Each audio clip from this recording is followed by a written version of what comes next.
Друзья, всем привет! Вы на канале Big Trip Vlog. Мы сейчас находимся в столице Никарагуа, которая называется Манагуа.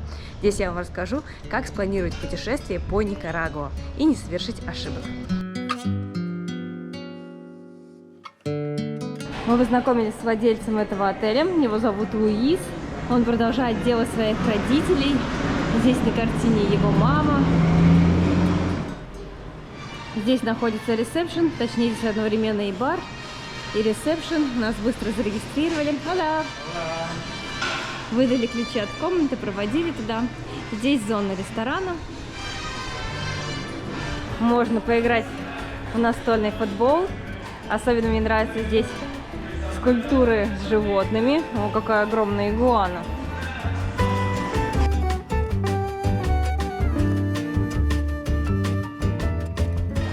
Дополнительно в отеле можно заказать завтрак, обед, ужин. Кстати, зачастую здесь останавливаются различные команды, футбольные, команды карате, другого вида спорта. Как нам сказал владелец, он очень любит спорт, поэтому всегда приглашает такие команды у себя остановиться, заключает с ними договора. Также в этом отеле останавливаются наши русские соотечественники. Владелец отеля просто обожает русских. Он ездит и в Москву, и в Санкт-Петербург. Постоянно заключает какие-то сотрудничества. Поэтому, ребята, знайте, что нас здесь ждут и всегда рады встретить. К оплате принимают не только наличные, но еще и банковские карты. В отеле есть мини-бар, не обязательно ходить в магазин. Есть напитки, есть снеки. И всегда доступно бесплатное кофе. Кстати, кофе они выращивают на полях на острове Амитепе. Если вы путешествуете на автомобиле или вдруг на мотоцикле, то знайте, что здесь есть парковка, поэтому проблем никаких абсолютно не будет. Уголок с различными тренажерами. Не зря здесь останавливаются футбольные команды. В свободное время они продолжают заниматься спортом.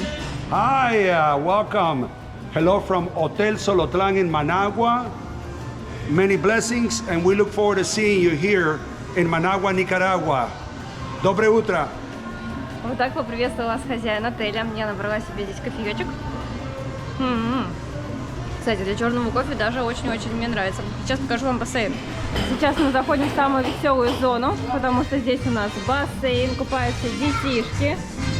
Ой, в такую жару, конечно, самое время только купаться.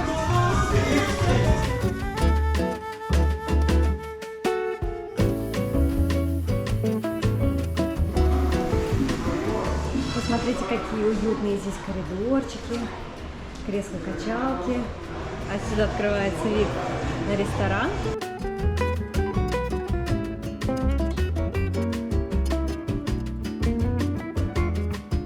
Пройдем в небольшую комнату. У нас здесь большая кровать двуспальная. Как всегда, на полстены картина. Такие картины мы с вами уже видели здесь в холле. Окно небольшое.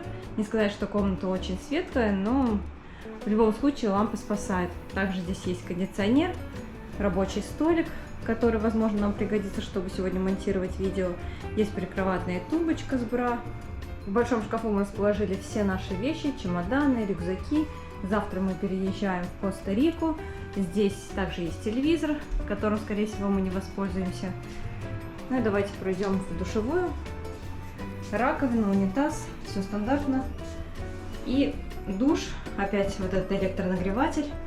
Такие часто мы встречаем в Центральной Америке. Сверху нужно включить правильный регулятор, и будет горячая вода. Также здесь есть гель для душа. Сейчас мы находимся дома, в Москве. И, конечно же, здесь проще всего уже все переосмыслить, подумать и рассказать вам, как же правильно спланировать путешествие в Никарагуа. Что ж, скажу, что это сложная задачка, потому что прямых перелетов нет, и чтобы добраться в Никарагуа, нам пришлось пересечь сначала Мексику, Гватемалу, Сальвадор, Гондурас. Но, конечно же, есть пути и проще. Например, самолеты до Коста-Рики с пересадкой в Турции, самолеты в Панаме.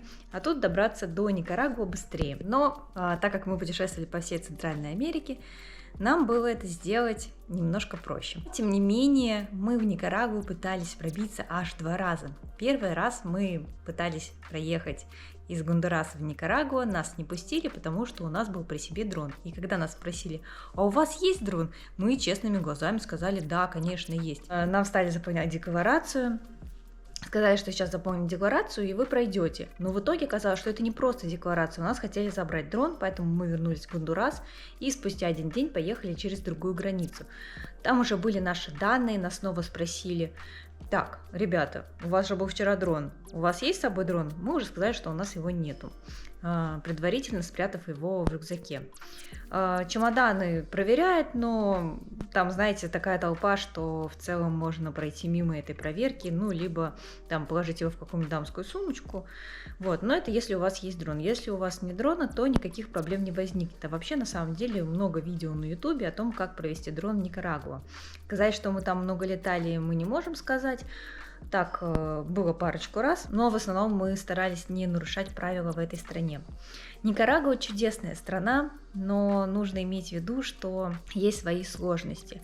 Например, поездка на вулканы. Мы хотели попасть на несколько вулканов, в итоге у нас получилось сделать это, всего лишь на парочку, потому что они извергаются, и не всегда можно попасть туда, куда хотите. Например, вулкан Масаи, который считается одним из самых простых в плане того, как добраться, был закрыт, хотя он вообще очень красивый, я видела там по фотографиям, можно даже иногда смотреть на его легкое извержение, но из-за того, что он сильно как раз извергался, он был закрыт и, возможно, закрыт по сей день. Валюта в Никарагуа называется кордоба. Вы можете снять деньги в любом банкомате, если у вас есть зарубежные карты, либо обменять доллары на кордобу. Это можно сделать в обменниках или в банках. Курс не отличается. Мы практически не пользовались наличными деньгами и везде оплачивали картой. Благо, везде есть такая возможность, работают терминалы, экскурсии можно бронировать на сайте, поэтому с этим сложностей не возникло. По поводу визы. Виза выдается россиянам на 90 дней. С этим тоже не было сложностей. Единственное, что на границе все это происходит очень длительно. Мы практически обнимались и хлопали в ладоши, когда закончились все наши мучения с прохождением границы. По поводу транспорта, логистика непростая, можно добираться на автобусах, можно добираться на маршрутках, но после 6 часов вечера сделать это гораздо сложнее, потому что после 6 вечера ничего не работает. Разве что некоторые рестораны, но в основном имейте в виду, что если вам нужно передвигаться, то это нужно делать до 5, до 6 вечера, а иногда даже до 4, потому что дальше уже автобусы не ходят. Вот, например, когда мы прошли границу, и нам нужно было из границы добраться до Леона, это уже был вечер, 7 часов вечера, нам пришлось брать такси и ехать больше 200 километров именно до Леона. И это стоило недешево, поэтому, вы знаете, ребят, лучше все-таки заранее продумывать этот момент. Возможно, лучше оставаться в городе, где граница, но там просто не так много отелей, которые вообще возможны. Если вы добираетесь из Гондураса, если вы добираетесь из Коста-Рики, Никарагуа, то там на границе практически тоже нет отелей, но лучше всего вообще добираться не самостоятельно, а с организованным автобусом. У нас не получилось этого сделать, потому что были в Гондурасе какие-то митинги, и из-за этих митингов нам пришлось добираться практически своим ходом на каких-то маршрутках, на каких-то автобусах, поэтому делать этого крайне не советую, потому что это сложно, это выматывает. После этой поездки хотелось лежать просто, не знаю, несколько месяцев и просто отдыхать, но впереди у нас еще была парочка стран, Коста-Рика и Панама, поэтому дать себе какой-то слабины мы даже не могли, просто друг другу пожаловали, что да, это было вообще, наверное, самое сложное прохождение границы. В Мексике тоже было сложно, но это было начало нашего путешествия. Мы были бодры и сильны духом, а Никарагуа немножко измотала нас. Но в плане активностей Никарагуа прекрасен. Обязательно посетите Леон, его колониальную архитектуру. Посмотрите на вулкан Масаи, вулкан Негра, где можно просто скатываться на сэндбордах и получить огромную массу удовольствия от этой активности. Мы прокатились, вы можете посмотреть это в выпуске, которые мы выкладывали до этого. Это наш самый первый выпуск из Никарагуа. Конечно же, отправляйтесь в Гранаду, там тоже такая красивая архитектура. Также можно отправиться на вулканы, можно испытать активности на зиплайне, посетить зоологические парки, посмотреть, как делают местный шоколад, отправиться в прогулку на теплоходе, просто прогуляться по городу. Это незабываемо и красиво. Ну и, конечно же, отправляйтесь на остров Амитепе. Он окружен 2 большими вулканами. Мы на один из них сходили, посмотрели на водопад. И вообще, представляете, вот находиться рядом с 2 вулканами можно сделать такие потрясающие фотографии. Никарагуа оставила у нас отличные впечатления. Мы пытались ухватиться за все активности, которые там только возможны. Попробовали и зиплайн, и сходили на водопад, и сэндборд. В общем, очень здорово. В плане местных они всегда готовы вам помочь, подсказать. Поэтому этот испаноязычный народ оставил у нас хорошее впечатление. И если у вас остались какие-либо вопросы по Никарагуа, как правильно спланировать путешествие, обязательно пишите в комментариях, мы на все отвечаем. Ну и, конечно же, не забывайте поставить лайк этому выпуску. Ну и всем пока, всем до новых встреч!